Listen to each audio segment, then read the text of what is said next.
Hey, this is Michael Emery. Thanks for tuning into the Slow Baja. This podcast is powered by Tequila Fortaleza, handmade in small batches, and hands down, my favorite tequila. Well, it's been a minute, and I got to thank you for tuning in. Really, I'm a one-man band here. And when I do things like the Slow Baja Winter Expedition, I have best laid plans of Eisenman. I really do. I had a couple of shows that I was trying to get keyed up, tuned up, posted up from the trip, but I just never got there. Never got to any Wi-Fi. We did real Slow Baja stuff, and it was really terrific, and it was really great not to worry about all the stuff that we worry about in our regular lives, Wi-Fi and posting stuff to the internet. So we were really tuned into where we are and what we were doing on that trip, and it was a pretty amazing trip. I'll be bringing you a show about that very soon. But today's show was recorded just before my Slow Baja vintage trip in October, and I had hoped to go surfing with Sasha. He's a really cool dude, and I really want to get back in the water, so I'm looking for opportunities to do that where the water is warm. But it didn't happen because I was prepping for the trip, running around like a chicken with my head cut off, getting car stuff done, getting trip stuff done. And I got up to meet him, and we recorded in the parking lot of Las Olas restaurant. We were hoping to record inside, but they had some music blaring. It was Friday. People were having a good time, and we just couldn't find a quiet space to record. So we moved to the furthest reaches of the parking lot, took a couple of margaritas to go, and sat down on the tailgate of his beautiful 1979 International Scout, and we recorded, and the coaster went by, and Harleys went by, and helicopters flew over, and cars started up next to us in the parking lot. Anyways, I hope it makes you feel like you're sitting right there next to me, having a margarita, talking Slow Baja. So without further ado, Sasha Eisenman today on Slow Baja. Here we are, Slow Baja podcast right next to the highway. Yes. Slow Baja podcast, you'll go anywhere. Too bad the music was so loud inside, because that would have been a good spot. You're going to get this. Okay. That's you, man. All right. Let me hear you. Say hello. Tell me your name. Spell your name. Hello, Slow Baja. This is Sasha Sundgodz here. Keep talking, Sasha. I can't see this. Yeah, you got me? Yeah, I got you. I think you're all good. Right. Keep talking. Spell your last name for me. Spell your first name. So my first name is spelled just like a girl's name. It's S-A-S-H-A. And my last name... S-A-S-H-A. And my last name is spelled E-I-S-E-N-M-A-N. That's Eisenman. That means Iron Man in German, just so you know. Awesome. All right, well, I think we got you. All right, cool. Again, I can't see this screen, so we're just gonna go for it. We're just gonna go for it. It is recording. Yeah, it's going. Hey, we're going. Right. We're doing it. Hey, man. Nice to meet you. Saludos, amigos. Cheers. Yeah. Yeah. Oh, yeah. Okay. Well, hey. Got our matching Sundgodz gear on. Thanks for the shirt. Yeah, you're welcome. Looks good on you. It does. I like. That's your color. I do. This is my new color. You just like you're doing my color palette. Yeah. This is the color for fall. Sasha, nice to meet you. Thanks. Thank you. Thanks for making some time. Sorry I didn't get to surf with you today. Yeah. But I'm just stoked, and we're sitting out here in the parking lot of Las Olas. Las Olas, which of course means the waves. Yeah, you're gonna temper your excitement. Yeah. Oh, I'm pretty excited just to sit here in the sun and drink this margarita. Yeah, so tell me about what we're sitting in here. So this is my 1979 International Scout 2. I've actually had this for 20 years, believe it or not. This used to be my daily driver, and I got it, like 20 years ago. Prior to that, I'd always been driving European cars, kind of. Like I was driving around in an old Mercedes station wagon that had been my dad's, and I was just at a certain point I was like, why do I keep driving like these European cars? I want to like get a classic American car. And I was looking in Auto Trader magazine. I was down in Huntington Beach visiting my parents. That's where they live. That's where I grew up. And I came across this, And I didn't even know what an International Scout was. I was like, whoa, that looks like a Bronco. What is that? And I was like, what? It's $2,000. I was like, I can swing that. I mean, it didn't sound crazy cheap like it does now, but it sounded like doable. I was like, okay, yeah, two. Anyway, so I went and looked at it, and it turned out to be cool older lady that was selling it. She's like, yeah, this was my husband's. He passed away. He got lung cancer. He passed away, and this was his truck that he loved, and he took it fishing a lot in the mountains. He had it all over the mountains in California, all over here and there, everywhere. And I was like, whoa, well, are you sure you want to let it go? You want to sell it to me? She's like, well, I kind of have to, like, I have to unload stuff. And she's like, you seem like a guy like that he would have liked, so I feel all right letting it go to you. And I was like, well, yeah, I'll be honored to be the steward of this thing. And I remember it still had his cigarette butts that he'd in the ashtray, and some of them were like not fully smoked. So I pulled one out and smoked the last bit of it. And I was like, all right, dude, we're bonded. We're bonded. This is my truck, and I'm going to carry on your legacy with it now. Awesome. Well, Sasha, the reason we're here is always on the Slow Bajas to talk about your connection to Baja, and you're a Huntington Beach kid. Yeah. And you started surfing about what age? Well, so I was born in 1972, and from as early as I can remember, we started. My mom started taking us down to Bolsa Chica Beach. Initially, we'd just be boogie boarding, and this is like, when we were 4, 5, 6 years old. And then there was a kind of older guy that lived in our neighborhood, a Japanese guy who was called Mike Kikuchi, and his little boy was a friend of mine. His son Kwai was his name, and so sometimes I started going to the beach with Mike Kikuchi, and if anyone's a surfer or knows about Huntington Beach surfing, they'll know the name Mike Kikuchi. People knew him as Cooch, and Cooch was kind of like an HB legend guy, and I didn't know that because I was just a little kid. But so I'd be on our boogie boards, and Mike Kikuchi would bring his surfboard, and at a certain point, probably when I was like maybe 8 or 9 or something, I remember being at Bolsa Chica Beach and on my boogie board with my friend, like in the shallows, and way out, I saw his dad, Mike, like take off on a wave, and it was all like sparkly light, and it looked like he was flying in the sky. Like I saw him like go into this wave, and I was like, holy crap, that looks amazing. I was like, I have to do that. And so like very soon after that, I made my dad get me a used surfboard. He got me a used surfboard probably when I was like maybe 8 or 9 or 10. I don't remember exactly, but like let's say 10 years old. He got me a used board on Huntington Beach Main Street. It was a Dane Kealoha Town and Country twin fin, and so I got that board in like 1982, and I remember it was a twin fin, and I was already seeing that boards had 3 fins, and I was like, but Dad, it only has 2 fins. This board's not going to work. And he was like, well, this is the board you're getting, So he didn't know about surfboards. He wasn't a surfer. Anyway, turns out, Dan Kealoha, Town and Country, twin fin. I still have it. That board is, I've somehow it didn't get lost to time, and it's sitting in my garage, and it's worth a lot of money now. And that was my first board, and that was 1982, and I've been kind of trying to surf since then, and yeah.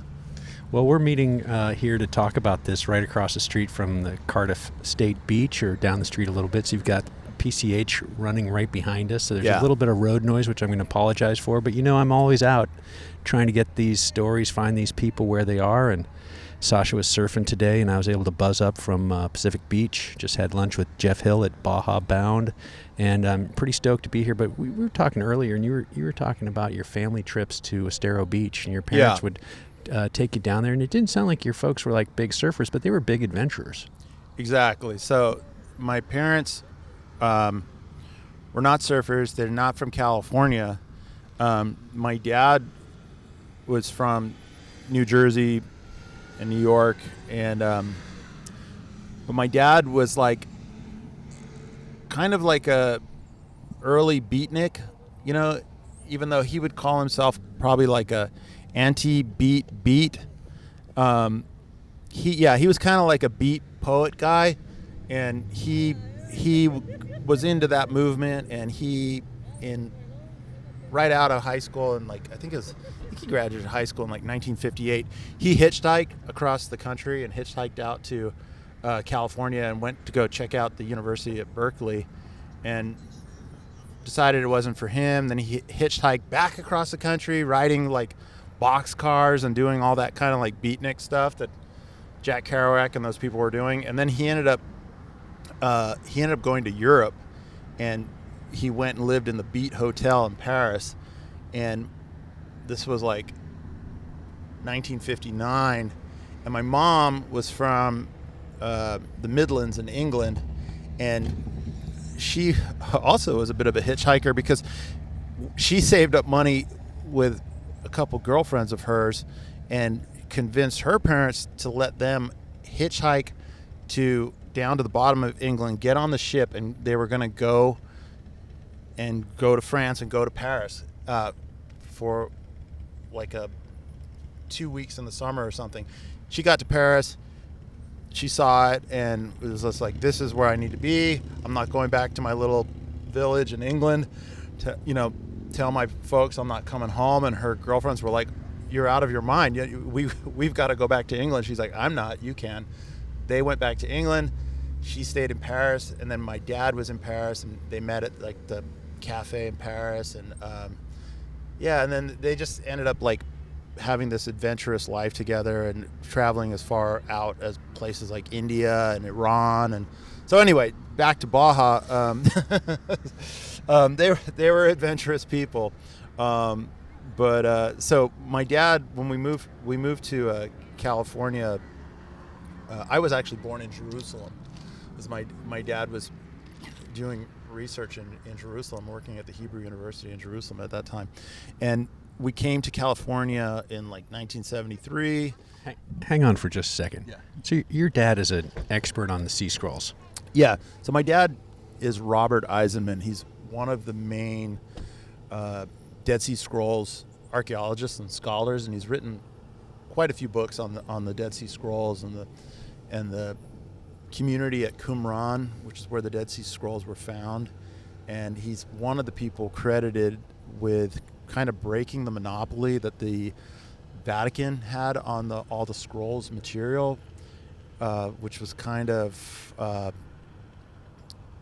kept under lock and key since they were found. The majority of it was, a lot of the scholars were prevented from looking at the bulk of the material, and my dad broke that monopoly, and he was immediately sued by basically people that were connected to the Vatican. But that's another story. But anyway. So back to Estero Beach, you were heading down there as a kid? So 78? Even earlier. So like, we're in California, and initially my dad took a teaching position at Cal State Long Beach. We came from Jerusalem. I was 1 year old. My other brother hadn't been born yet.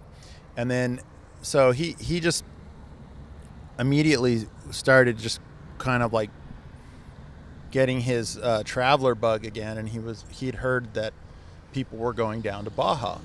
And I think someone in his department at the Religious Studies department at Cal State Long Beach had mentioned to him that there was this place called Estero Beach. And my dad would just always do things on a whim. He would never plan anything. We would just like wake up on like a Saturday morning, and he'd be like, let's go to Ensenada or let's go to Big Sur. He would just, he would say that to my mom or us, and we would just be like, yeah, all right, let's go. And he would just kind of like, he wasn't ever somebody to plan anything. He would just always like throw things together on a spur of a moment.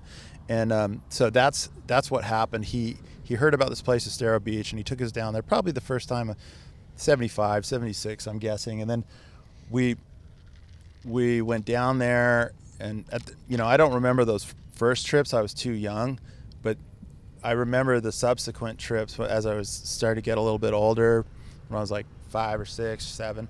And we would just go like each year we'd go a couple times. We'd go either head south to Estero, stopping at La Fonda, even before it was Dimitri's La Fonda, when there was just La Fonda on the bluff there.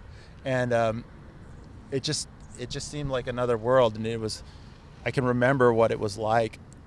I can just remember like the tail end of the 70s in Baja. I can remember like 78, 79, and going out to La Bufadora and buying like the Kiss rock and roll belt buckles, and everything was Kiss at that time, like it was still the 70s. So they were like all the little stands that now would be selling, I don't know what they would be selling now, like the equivalent, but then they were selling Kiss stuff, and it was all Kiss and switchblades and firecrackers and bullwhips and all this stuff. And me and my brothers were just like, oh yeah, this is awesome. And we were crazy about it.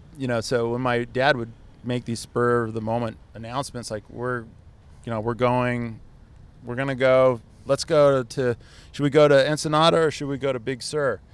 Those were his two go-to spots. And we were like, Ensenada, let's go to Estero. And so we'd go to Estero Beach. And have you stayed at the Estero Beach Hotel? Yeah. Okay. So years ago. Did you ever stay there before the remodel, when it was like, did you ever stay there in the 80s? Last time I stayed there was 22 years ago. So yeah, I never stayed there in the 80s. Okay. Well, it used to just, like, I don't know who designed that hotel or who created it or what it was, but it is like a mid-century marvel.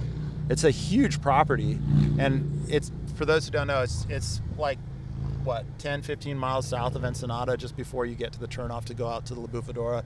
It's on the front of the estuary there, and it's this huge, at the time it had tennis courts, and it had a kind of upper end like trailer park where a lot of expats lived and had like kind of like a permanent like trailer set up, and then it had the hotel itself, and it just had such a great feeling. And that I look back at the pictures now that I have with my parents, and I see I'm like, holy crap, this place is it's like a mid-century marvel. It's like it had like the breeze blocks and like the cool rooms with like the popcorn ceiling with like the sparkly bits in the ceiling, and it was just really special. Just a really, like, if somebody was smart, they would take that place over and they could turn it into like what the Parker in the Parker Palm Springs, like what the Parker is. You could do that in Ensenada with Estero Beach. Yeah, I think about that at the San Nicolas. It's sort of 1968 and never really been remodeled well. So it's still mostly 1968, but it's not being embraced as 1968. And if you embraced it as 1968, and all of a sudden sideburns and mutton chops and wide lapels were there, I think it could be a very hip thing. Yeah. Not that they understand that, but Estero Beach, I was there a long time ago, and it was the Estero Beach volleyball tournament, and there was a lot of drinking going on. So I don't have the same memory of. Yeah, well, it was really special, and my parents really liked it because it felt, to them, it felt like being in Europe, or Baja in general kind of felt like being in Israel as well, a little bit, especially when we got further south and we saw the Sea of Cortez. That was like, that's like being at the Dead Sea, and so for our family, we had that linkage with it, where it reminded my parents of like their time in Italy and places in Europe, and reminded them also of Israel and the Dead Sea. So let's talk about, you had this connection to Estero, and you're there. There's a great little beach there. There's a nice little wave, which unfortunately got sort of engineered out by That's accident, I'm sure, not That's intentionally, but that No. wave went away. But as you were a high schooler in Huntington, you started making trips. You got your own car, and your parents said, "Hey, yeah, why not? You Yeah. can go." So what happened was, so I was already doing these trips with my parents, like several times a year. We'd go down, and by this point, I'm like surf crazy. I'm surfing every day. We lived not that far from the beach, but I could ride my bike down to the beach, down Brooker Street, and I would surf river jetties. Anyway, so we're going down to Baja a lot with my folks, and I'm bringing my boards. I'm surfing, and there was this wave there at Estero Beach that, sadly, it's gone now. But there was this amazing sandbar in front there, and a huge sand beach. And they did something. Anyone that knows that area, they built like a jetty or something just north of there, and it just changed the whole sand flow. And so that, if you go there now, that beach is totally gone, and that wave is gone. But anyway, to Michael's question, I eventually got my driver's license, and my dad gave me his Peugeot 504, 1970 Peugeot 504, and all I wanted to do immediately, as soon as I could drive, was go to Baja. And I had a couple like high school buddies, kind of like some high school knuckleheady surfer buddies, Corey and Jeff. No offense if you're watching this, but you guys are knuckleheads, in a good way. But anyway, we started going down to. I convinced my parents to let us go down to Baja. I was like, come on, I know how to do it. I've watched you, Dad. I know where we're going. And I was like, we're just going to go to La Fonda, or we're just going to go to K38.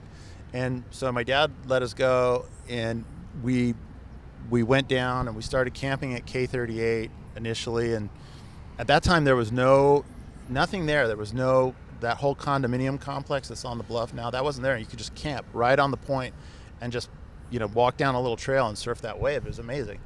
And anyway, so eventually we weren't satisfied doing that, that little Tijuana to Ensenada stretch. And on one trip, I think we were camping at San Miguel.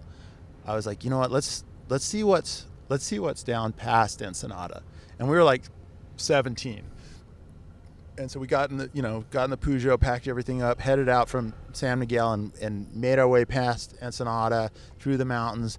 And, I figured there must be waves down towards San Quintin.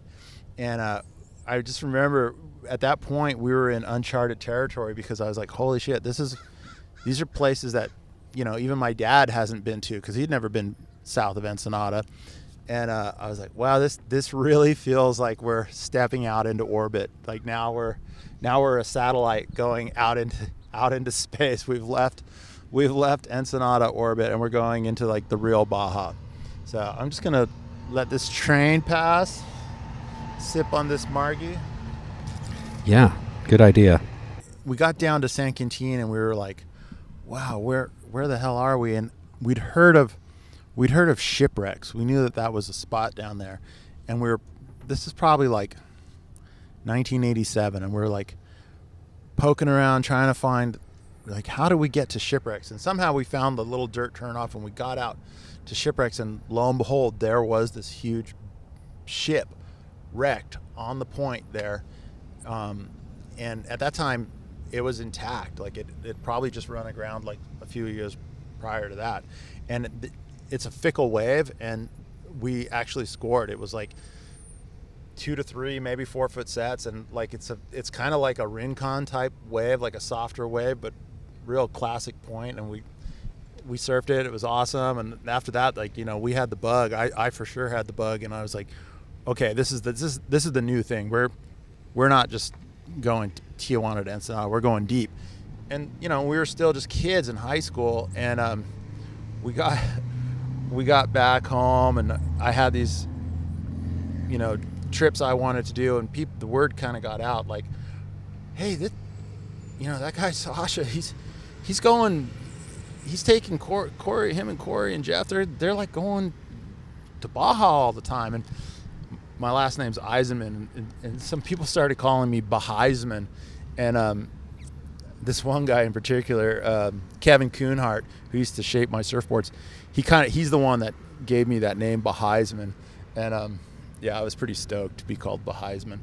But so let me interject here. Think about that. In those days, your parents can't contact you, and you can't contact your parents. No cell phones. No cell phones. You're driving this. You talk about a fickle wave. You're driving a Peugeot 504, which is fickle. Yeah, fickle is one way of putting it. While they can run across Algeria and have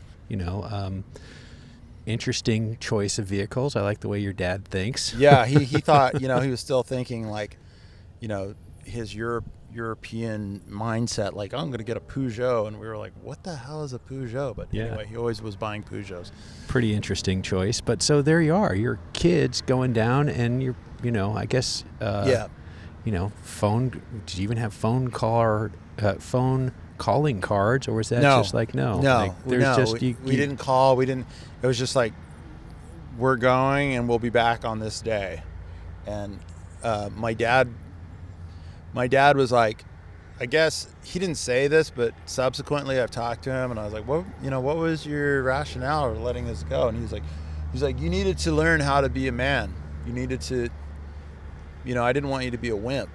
And yeah, you were talking about your friends a little bit in our prior conversation at the beach, and you were just saying like maybe they would not have been capable of doing these. No, not casting aspersions against your friends, just saying.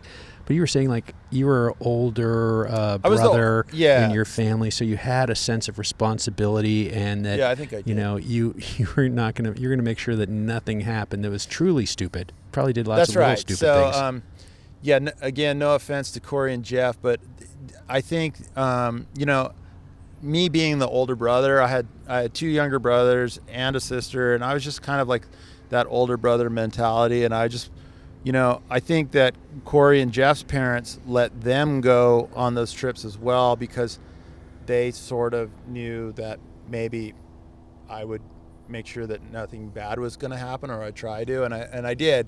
And I just kind of like ran a kind of a tight ship, and I was like, they would be like, yeah, let's go to the strip club, and I'm like, no, sorry guys, but no, we're not doing that. Or like, they might have wanted to bring a little weed, and I'd be like, no, sorry, but no, we're not doing that. And I just like, we're doing this, we're going to run a tight ship. We're going to Baja to find waves. We're going to go and score great surf.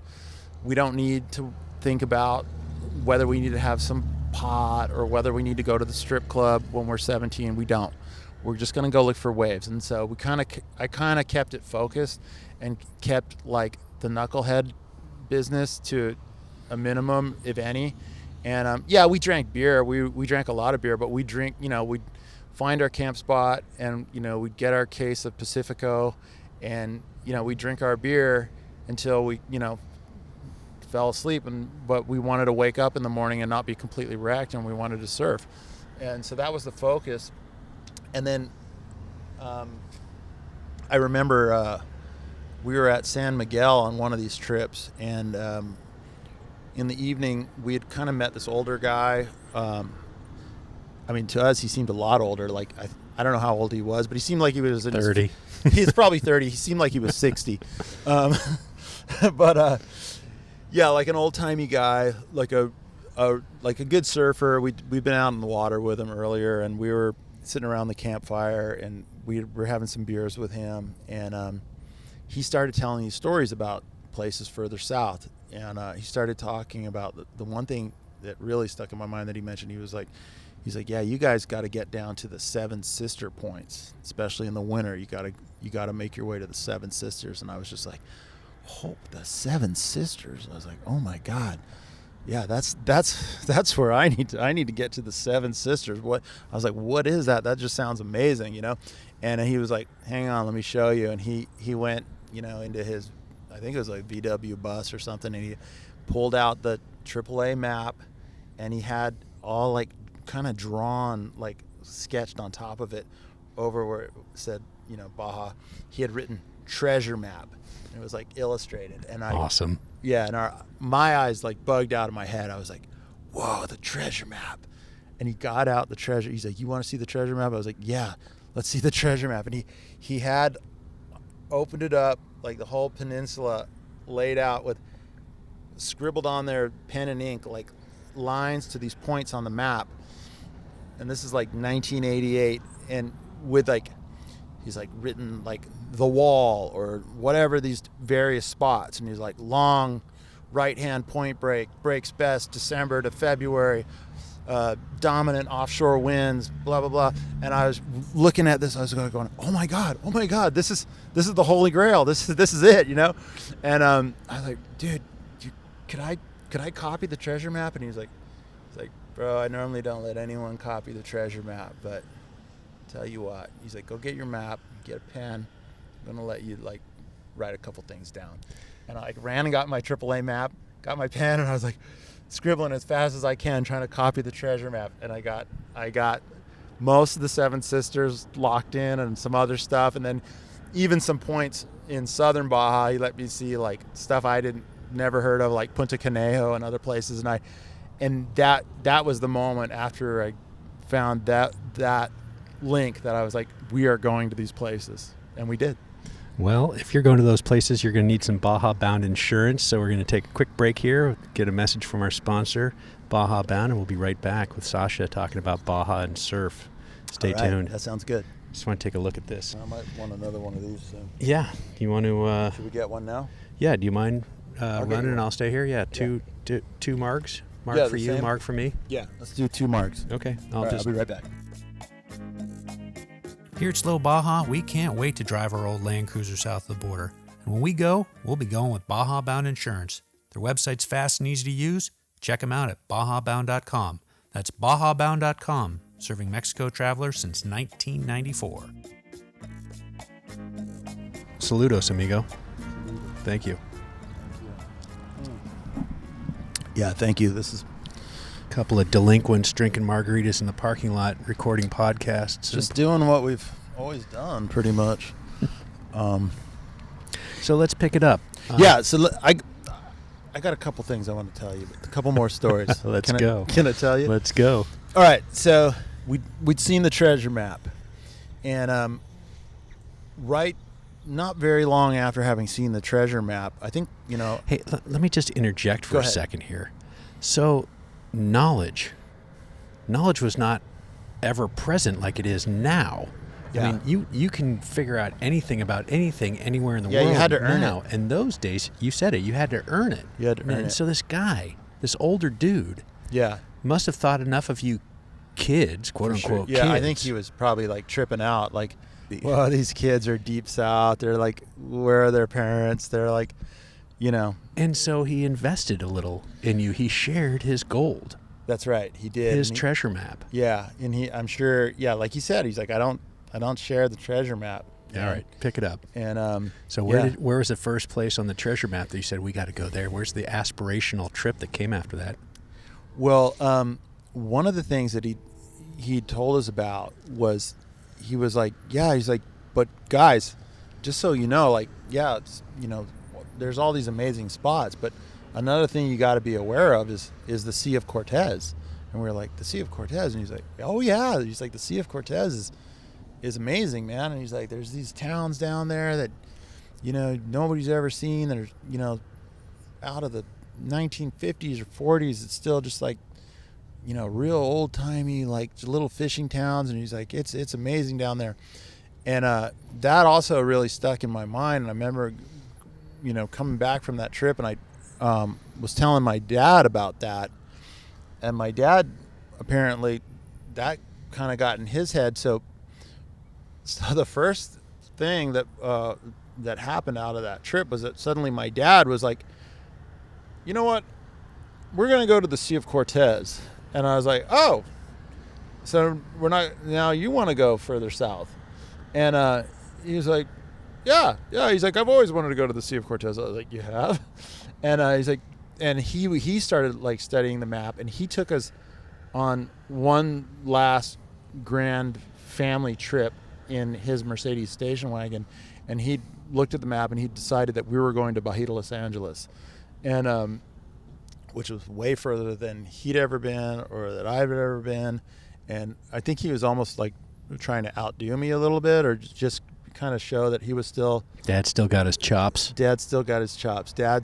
Baja is dad still. Mm-hmm. And so we went in the Mercedes station wagon. Me, my mom, my two younger brothers, and my sister, like all like piled in the Mercedes, the 85.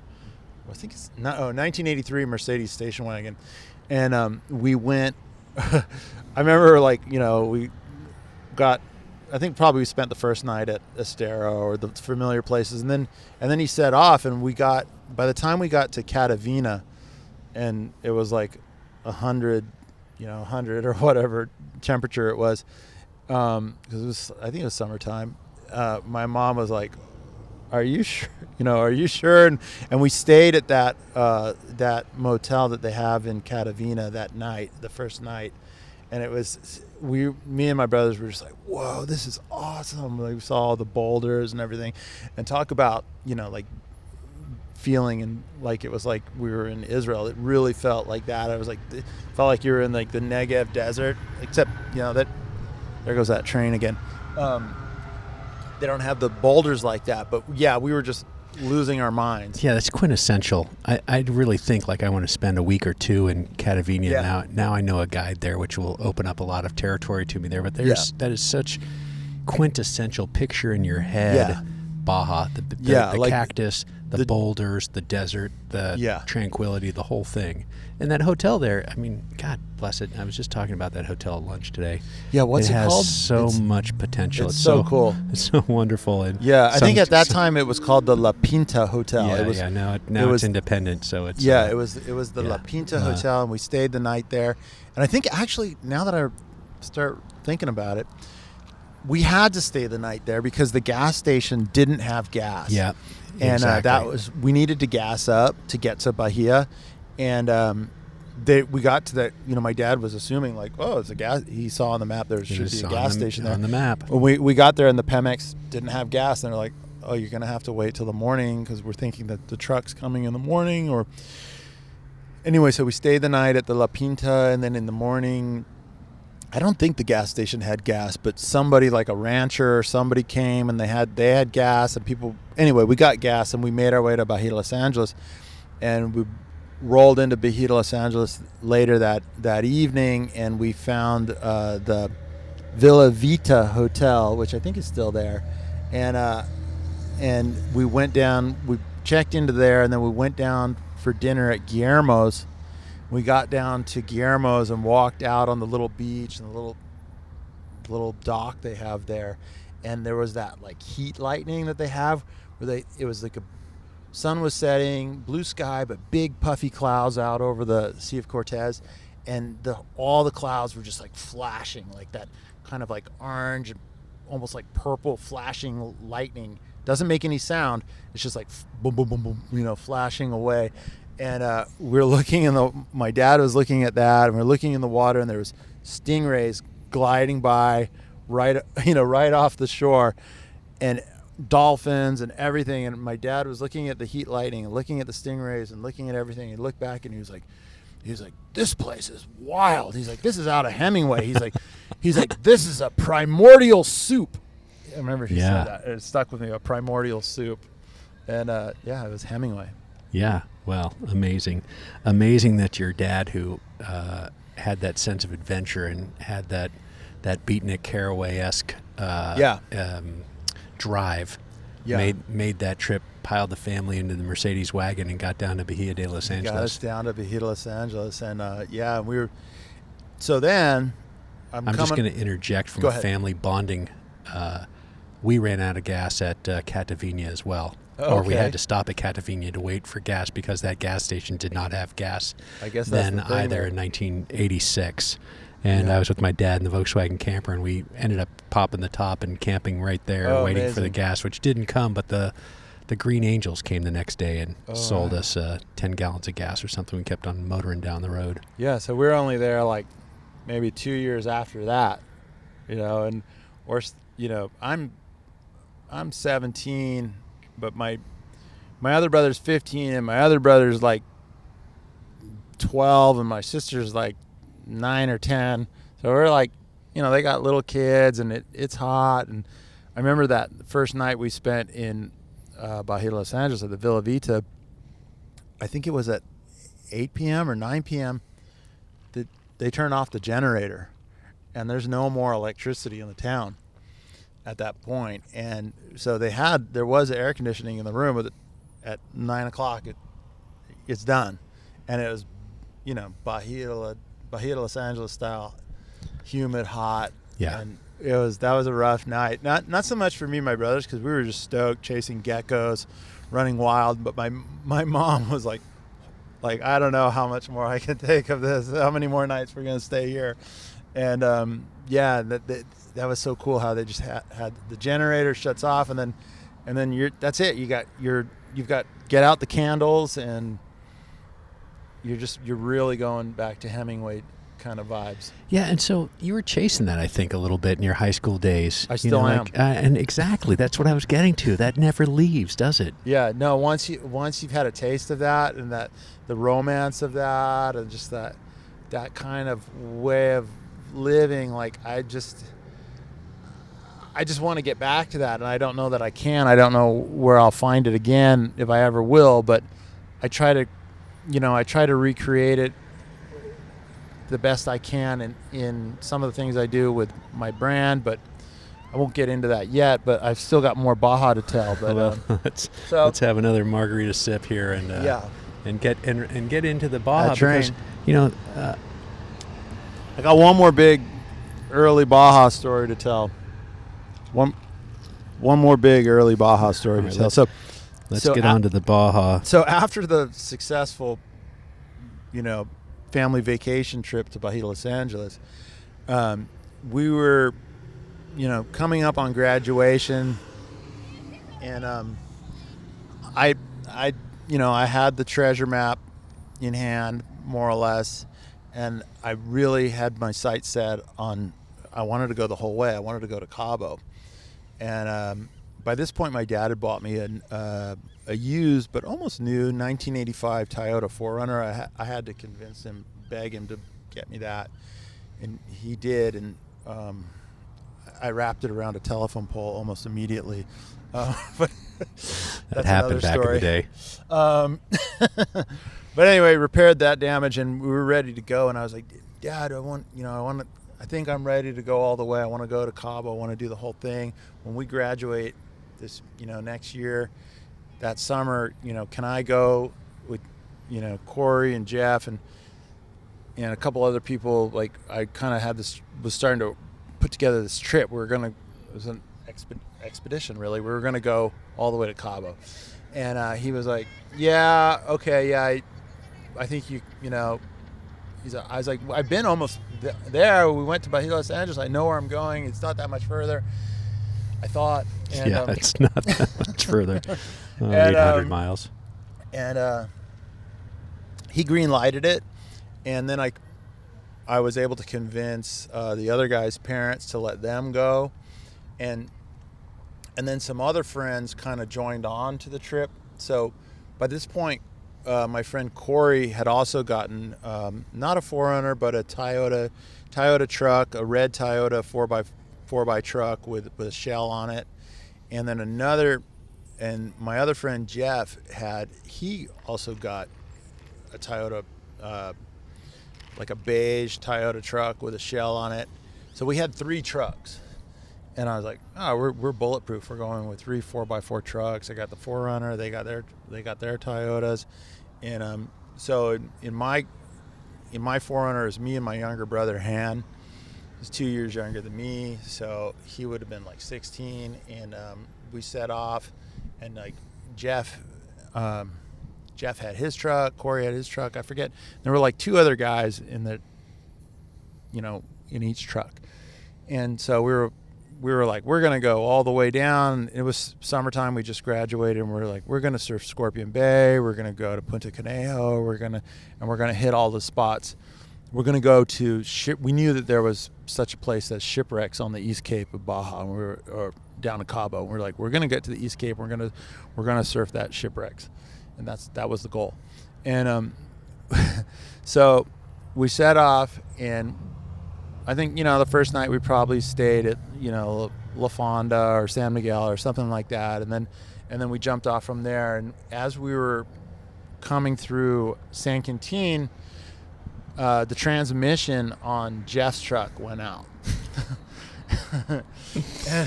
And we're only just as far as San Quintin, and we're like, oh, son of a bitch. And so yeah, he couldn't get it into gear. It was just popping out of gear. It wouldn't go into gear. It was, so we ended up like pushing his truck off to the side of the road in San Quintin, and some local mechanic guys like kind of like found us, and they were like, yeah, amigo, yeah, I take your truck, like bring your truck. And they like were like, oh yeah, can you do the transmission? And they're like, yeah, of course we can do it. So these guys took his truck into their yard, and we were still thinking like, yeah, it's not a big deal. They'll fix the transmission. They'll get it fixed. Yeah, No we'll be problem. on our way. It's not a big deal. And so we ended up like camping on those beaches like to the south of San Quintin. There's like a kind of quite a ways to the south. There's like a stretch where there's like a lot of like different beach breaks. So we camped down there, and each day we ended up being there for like 3 or 4 days while we were waiting on these guys to fix the transmission. And so we were like, this isn't so bad. We got 3 weeks to do this trip, so we'll put in some time here. We'll surf the beach breaks. And so each day we'd kind of go up and, after we'd surf, we'd go up and check on Jeff's truck. And each time we'd go, we noticed that more and more of the truck was taken apart and was like laying out in this yard. And I think, most of everyone you're going to meet in Baja is super honest and super nice and just amazing. But we got unlucky. We got our truck ended up in the hands of some guys that weren't those nice guys. And it, after about 4 days, we went there, and it just became clear that they were just taking this truck apart. They weren't doing any. It looked like they were parting the truck out. And so eventually we were like, hey guys, this doesn't seem like it's happening. Like, we want the truck back. Yeah, you got to put it back together. And then they were like, no, amigo, you're gonna have to pay this much, and we already did this much work. And anyway, this is a really stupid story, but it's a knuckleheady story. But we hatched this plan to steal back the truck, and we actually went there the following afternoon when they weren't looking. I don't know how we did it, but we got in this yard. No one was around. We threw all the parts back in the truck, and we were like pushing it to get it, to get it out. And we were gonna like get it away from this yard and figure it out. Anyway, sure enough, like the guy showed up, the federales showed up, everybody showed up, and they were like, you guys are stealing this truck. And we're like, this is our truck, we're not stealing it. And they're like, no, these guys did this work. Anyway, we had to pay them basically all the money we had, and or that Jeff had. And so that truck wasn't getting fixed, and we had to find a way to get that truck back to the U.S. And we found a cattle truck that was willing to put his truck in the back of it and get it back up to the border and get him back up. So we paid that guy, this cattle truck guy, and we had to find this embankment because there was no way to get the truck up a ramp into the back of this cattle truck. So we actually ended up like pushing his Toyota off of this embankment and into this cattle truck, and he tied it in the back of this cattle truck. And Jeff and this other guy, Bobby, went home with the truck, and me, my brother Corey, and 2 other guys continued on to Cabo. Dude, we're not leaving. Dude. We're not giving up. Dude, it was your problem, your truck. That's the way it was in those days. Yeah. Sorry, that was a tangent side story. Sorry, bro. Good luck. But yeah, Jeff ended up getting, cattle truck back to the border. And I don't know. But there's that thing that your dad wanted you to figure out, how to be a man. Yeah. how to solve these things. You figured out that these guys were ripping you off. Yeah, and then I mean, it certainly then seemed you that had way. to figure out, like, you know, what the plan was, and then the federales come and you dealt with that and all that and whatever, you know. Yeah, we're kids. You're We're still kids. and you're dealing in a language and a culture and all this stuff that you don't know, and somebody is taking advantage of you. Yeah, And I think there's were. not a whole bunch you can do about that, and you're trying to figure out how to navigate through that. Yeah. And where do you think, like, okay, you made the trip, you made it home. What do you think that did for your soul?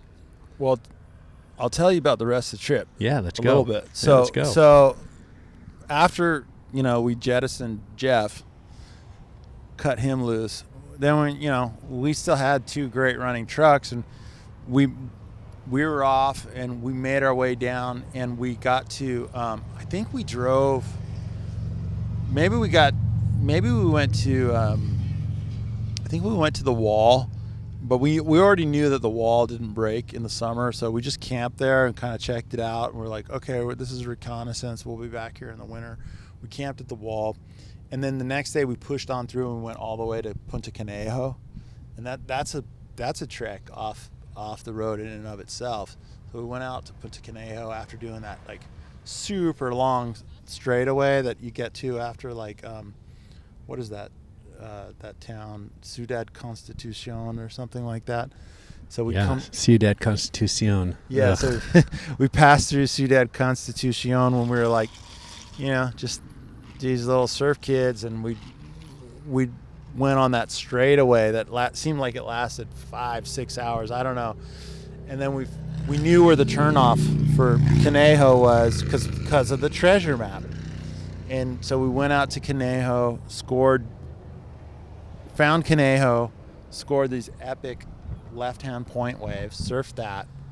That was incredible. Stayed there for, I think, like a night or two.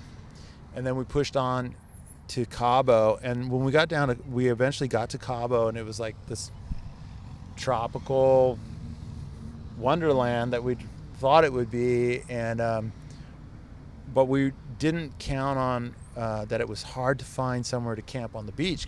And we were like, because everything seemed like it was private, but there wasn't that much development yet. But eventually we found a beach where we could drive out onto, and we were able to camp, and there was a surf spot there, and we didn't know what spot we were at. We found out later it's a spot called Chilenos, and it was a pretty cool, like, kind of right-hand reef point spot, and we ended up just posting up at Chilenos for like five or six nights, and surfing that spot in trunks every day. And it was like warm water, clear warm water, and just so cool, like drinking our beers. And then eventually we went out, we took the East Cape Road and made our way out to, found shipwrecks and camped out there. And at this point we've been gone like 2 weeks, and our parents haven't heard from us. I think we went into town. We went into Cabo San Lucas and eventually got on a payphone and actually called them, and we're like, "Hey, we're in Cabo. We're okay," you know. And I'm sure my mom was just like, collect call. Yeah, Can you yes. collect international calling? Yeah, Can you accept a collect call from Sasha? Yeah, exactly. Yeah, it's interesting. Again, when we have connectivity and information in our pockets, supercomputers in our pockets, where you know where these breaks are, you know what the conditions are, you know all this stuff, you know where the iOverlander tells you to camp and all that. Yeah, we didn't know any of it. You're just kids making it up. 100%. And for you, that's half a life ago. It is, yeah. And you're still just passionate talking about these stories. Yeah, totally. I mean, I didn't realize it, but here we got a helicopter coming over. Break. So, I mean, I knew all that at the time, that what we were doing was cool, and like I really liked it, and I just wanted to keep doing it, but I didn't know that it was going to, like, dwell inside you, eat at set you the forever. Course for the rest of my life, that all of my creative everything would be linked to that. But I'm happy that it is, and it's a great thing. And Can we dig into that creative everything? So you've got a brand, it's Sundgodz, which is how I think I stumbled upon you. That's this right. Amazing, cool throwback. Throwback surf brand. Yeah. Yeah, throwback surfed brand. Fabulous Fabulous He's T-shirts got a and fabulous t-shirt. colors. I'm wearing the shorts. Yeah. But, you had a career as a photographer. And again, I worked as a photographer too, but I tried to make Gray Davis look like a human, the governor of California, for 4 out of his 5-year terms. But you were photographing for Playboy. Yeah. Yeah. I never, ever, I was never comfortable photographing beautiful women. I did it in college for a fashion guide, and I fell off a rock. I was photographing 2 girls in the setting sun in bikinis, and I fell off a rock and fell camera and lens first into the sand. Ruined. And, ruined a good f2 and a 182.8 for you Nikon gear nerds. But you photographed for Playboy. How did that come about? How did Baja fit into Playboy photographer? All right. So so after high school, eventually I ended up going to UC San Diego, and I went there and got into their film program, and that was an amazing thing in and of itself because I got to live in San Diego. I lived off campus. I lived in an apartment in Mission Beach, right on Jersey Court, one house back from the beach, in the early '90s, and it was I think our rent was $600, and we were living at the beach, me and this other guy, and went to UC San Diego, studied film. It's not really considered a film school, but they did have a kind of pretty arty art program there and film program there, and they looked at a lot of Jean-Luc Godard films and Antonioni movies, and even way more obscure shit, just weird nutty stuff Kenneth Anger and really weird film stuff. And out of that I thought, I was I'm gonna try to be a director. I want to make some movies or something. And then and I eventually ended up in Los Angeles. This is 1998 by now, and I'm trying to find my way to somehow crack in and become a filmmaker. And along the way I started taking pictures, and I bought a Pentax 6.7 camera, a medium format camera, and I was I'm going to try to take some fashion kind of pictures. And I remember I took some pictures of a girlfriend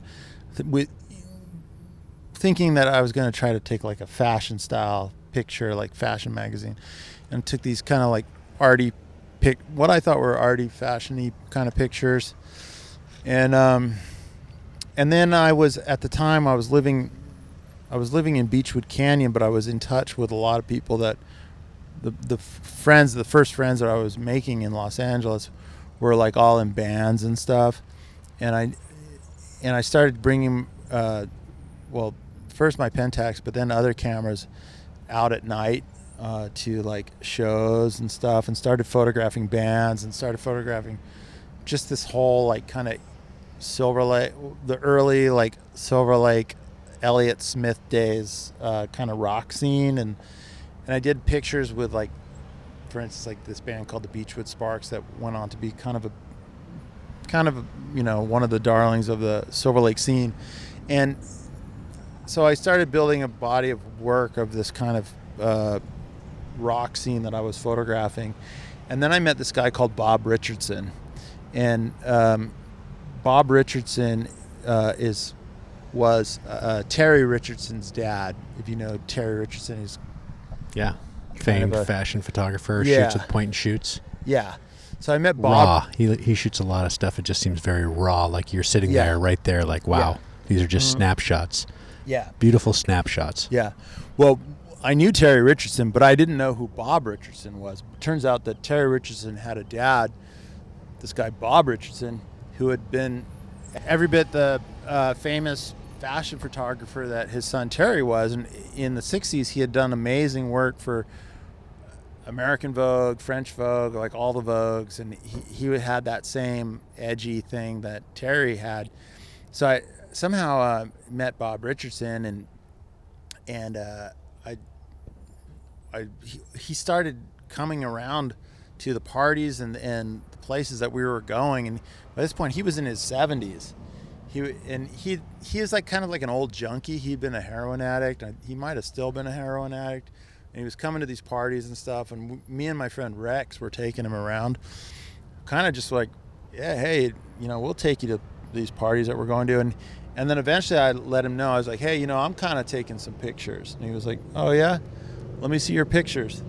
And then one afternoon I brought him my pictures and I showed him.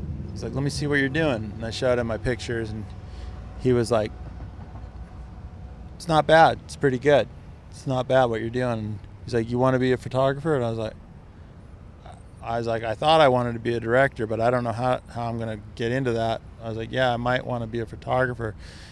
I was like, but I don't know what to do. And he's like, well, I'll tell you what to do. He's like, here's the treasure map. Here's another treasure map. He's like, if you can get yourself to London, he's like, I'll get you appointments with the right people that'll make it so that you can be a photographer. And I was like, really? And he's like, yeah. He's like, you got an eye, you got good work. He's like, I think no one here is going to get what you're doing. I don't even think anyone in New York is going to get what you're doing. But if you can get to London, I'll get you in front of the right people and I'll help you out. And based on that, I was like, all right, I'm going to do it, Bob. And I got myself a ticket to London, bought a flight to London, and this was like 1999 or 2000. Got on a plane to London, and arrived in London, and got there with all my portfolio and stuff. And I called Bob. I was like, "Hey, Bob, it's Sasha. I'm here in London, like you said. I'm ready to go. Like, tell me where I need to go. Can you give me the list where I need to go?" And he's like, "What?" He's like, "You're in London?" I was like, "Yeah, I'm in London." I was like, "Where do I need to go?" And he's like, and he literally said, "F you. I've helped you enough. You know the names of I've already told you the names of the people you need to see. You figure it out." And he hung up the phone on me, and I was like, I almost had just an instant panic attack. I was like, oh shit, I've totally been had. I've totally been misled. I trusted this old guy. He got me to fly all the way to London, and he just told me to f*** off and hung up on me. And I was almost gonna cry and just like go home. And I was staying in like a room above a pub somewhere on no money, and I didn't know what to do. And I was like, well, wait a minute, I've got the treasure map. He already told me the names. He told me who I needed to see. He's like, you need to see Camilla Lowther at this agency, and you need to see so-and-so at British Vogue, and you need to see Emma Reeves at Dazed and Confused, and you need to see Terry Jones at ID. I was like, I knew who I needed. I knew who the people were. I was like, well, what am I, an idiot? I can't call these people up. And I was like, I'll figure it out. So I just, still pre cell phone book. Yeah, and I got on the phone book. I got found the numbers, and I called, and I managed to kind of cold call all these people. And I was like, talk to the person at the desk, and I was like, oh yeah, I'm a photographer from California. Bob Richardson sent me over here. I'm supposed to see Emma Reeves, or I'm supposed to see Terry Jones at ID, or I'm supposed to see so-and-so at British Vogue. And I actually managed to get every single one of those appointments that Bob told me about. On my own, I got in there. I mean, I used his name heavily, but I got in there myself. And all of them went pretty well, but my meeting with Dazed and Confused, which was a very influential magazine at the time, went super well. And they were like, we love what you're doing. Go back to California, shoot exactly this for us. We're going to send you a box of clothes, shoot this, and we're going to use it. And so I went back and did one of my shoots that I was already doing with the stuff that they sent me, and and they put it on they gave me a story in the magazine, put it on the cover, and there are people like banging down the door to be on the cover of Dazed and Confused at that time, and it was a big deal. And then next month they gave me another shoot, and that became a cover too. And then in very short order, I got a big agent, and I was off to the races as a photographer. Wow. Wow. Wow. All right. Well, man, it's been a fun ride so far. Can you sum up Sundgodz in a couple of minutes here? Yeah, let's jump into such a great vibe. Sundgodz is such a great vibe. We didn't even talk about Playboy, which is fine. Yeah. Different thing. We'll have to talk about Playboy another next time. Another time. So Sundgodz, yeah. So then I ended up becoming a fashion photographer, and I ended up eventually working for Playboy. I worked for all of them pretty much. Elle, Glamour, Vogue, GQ, Target, H&M, Nike, a bunch of stuff. Did that for nearly 20 years, and it was great. Got to travel all over the world. But in order to do that, I had to live. They were really wanting me to live in New York. They're like, to do this, you need to be in New York. You need to be in Manhattan. Or if you're not going to be here, you need to be in London or Paris. At that time, LA even Los Angeles was still considered like a backwater. And they're like, you can't be in LA and do this. And so I kind of pretended like I was in New York, and I was staying at my grandma's house, kind of trying to put in the time, but really I was still had my roots in California. And in the back of my mind, I really always wanted to get back to my surfing roots. And I kind of put that on the back burner during that whole time that I was a photographer. And I ended up living in Los Angeles. I had a house in Silver Lake. And while I was there, I had it in my mind. I was like, eventually I want to get down to North County, San Diego. I want to just get back to Encinitas or somewhere like that. And I want to have a surfing life again. And maybe I'll have like a surf brand. Maybe I'll just make surfing clothes, and I won't be doing this photography thing. But in my mind, the picture I saw was I was going to be like 70 years old doing that. And I was like, this is my retirement plan, I thought. And anyway, flash forward to 2016. I was living in LA, and it was summertime, and my daughter had just been born, and it was roasting hot. And I was just like, you know what? This is brutal. Like, why are we here? Why are we in LA? And I said to my wife, like, let's get out of here. Let's get down to North County, San Diego. I'm sure we can rent a place for the summer like people do in Europe. Like, let's be like Europeans and just like rent a place down at the beach. So I found a condo in La Costa that would do a 3-month lease, and I was like, awesome. All right, we'll rent that for the summer. I'll rent out the house in LA. We'll get down to North County, and we'll just, change it up and just like be down there for the summer. Came down here for the summer. This is 2016, and spent an amazing summer here just surfing and hanging out. And in that summer, I got the idea for Sundgodz and like everything that I wanted to do in terms of my surf brand idea. And at the end of the summer, I was just like, this is too good. There's no way we're going back to LA. I was like, do you want to go back to LA? To my wife, and she's like, no, I don't want to go back to LA. I was like, me neither. We're not doing it. We're not going back. And so then we ended up renting something full time. Put my house in Silver Lake on the market to sell, 'cause gone way up by then. And we sold the house in LA. Ended up being able to buy a place down here, and I was like, screw it. I'm not going to be a photographer anymore. I'm just going to go back to being a surfer. I bought a couple places in Joshua Tree that had turned into vacation rentals for me, and I was like, kind of did the numbers, and I was like, you know what? The way the Airbnb is going in Joshua Tree, I think I don't need to be a photographer anymore. I think we can make it work down here. And I was like, I'm just going to focus on this Sundgodz thing. And the idea originally, it was actually an idea that I'd had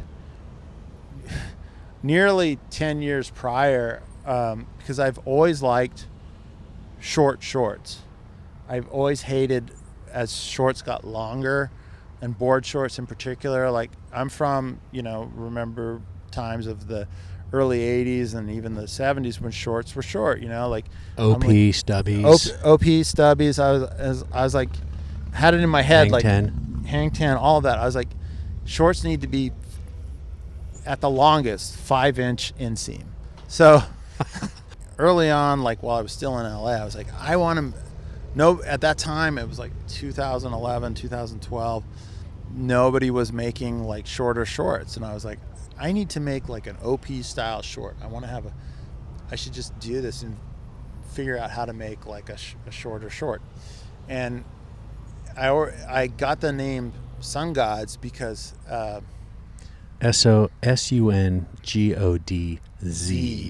Sundgodz. Which is Sungodz, which is the nod to Jimmy Z's. You remember Jimmy Z's in the 1980s? So I was like, I'm going to tap into Jimmy Z's. I'm going to tap into OP. I'm going to tap into stubbies.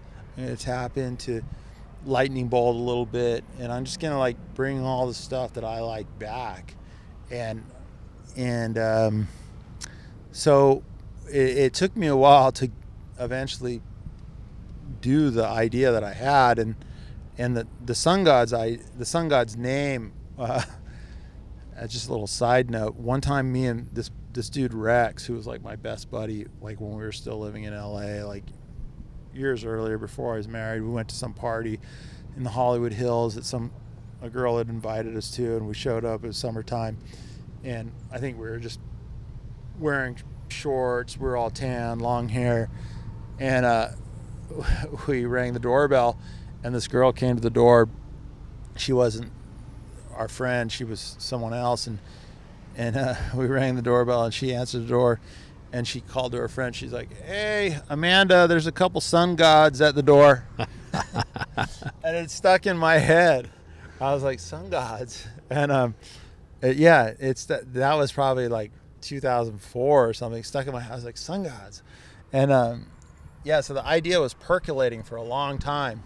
And then eventually, when we finally got down here to North County, San Diego, and in like 2018, I was like, enough talking about Sundgodz, thinking about Sundgodz. I'm gonna do it, if it's just me and nobody else helping me, and that's what it is. And so I just started making T-shirts and made this thing called Sundgodz, and it's just like you said, like an old school throwback surfer brand, where I'm just taking inspiration from Baja and all these stories that I've been telling you about, and also, my surfing heritage and what I've been interested in all along, which is just, what I considered like the surfing high water mark was kind of achieved like in, I think, 78 to 83.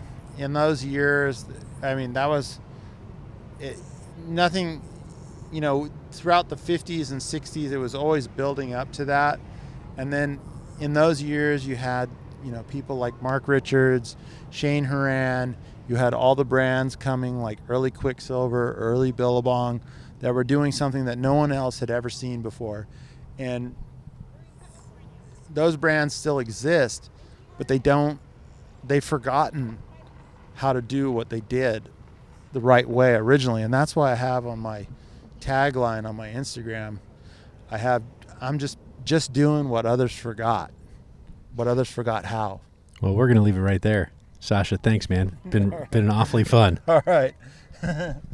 Yeah, I mean, that's what I'm trying to do. I'm just doing what others they've done. I'm not trying to reinvent the wheel. I'm just, doing what other people have done, but they forgot how somewhere along the way. Hey, tell me where the best place for people to follow you and find out what you're up to. Follow me on Instagram at Sungodz with a Z California. Sungodz with a Z California. And look at the website, sundgodz.com.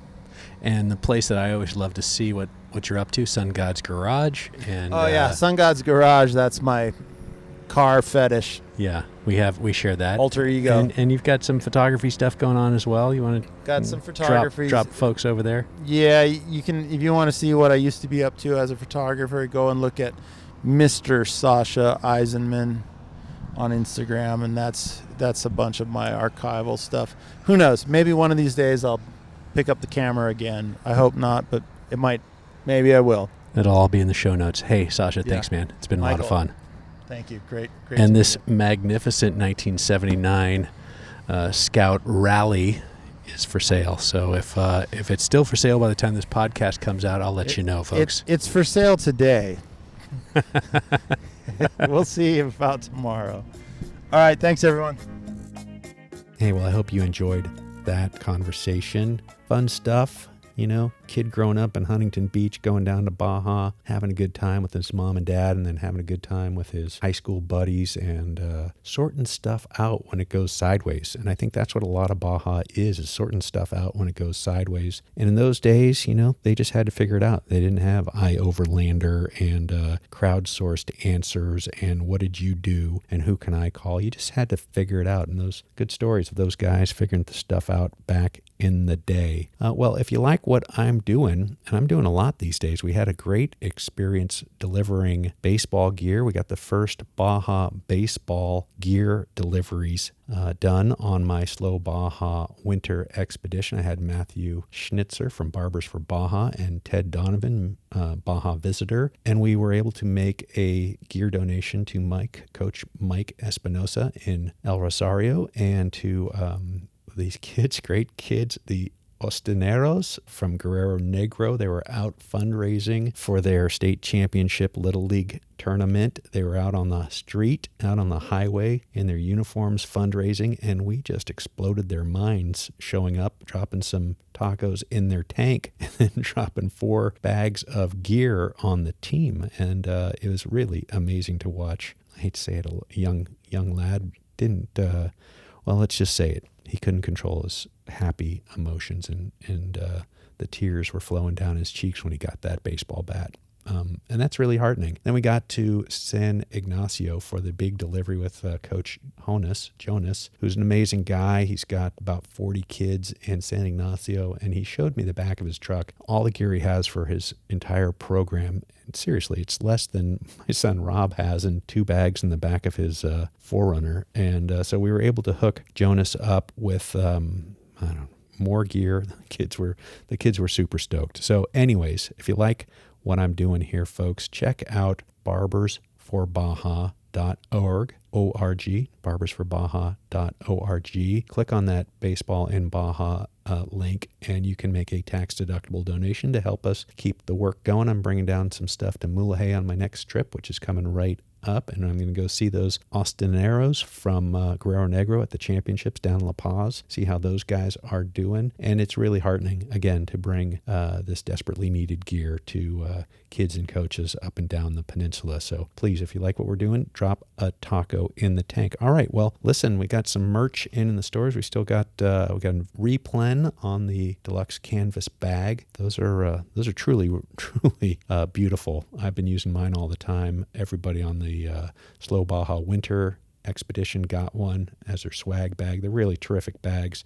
So we've got a replen on those. We've got hats in stock, almost every style. There's only one that's out of stock right now. So if you're looking for a freshie for the summer, get yourself a hat. We've got black tees in stock, got some white tees and some bigger size sweatshirts still in stock. So get on the shop, the Slow Baja shop at slowbaja.com. Pick out some merch. Help me do this thing. Share the love. And you can always drop a taco in the tank through Buy Me a Taco, which is the link at the donations tab. Now that's official through Buy Me a Taco.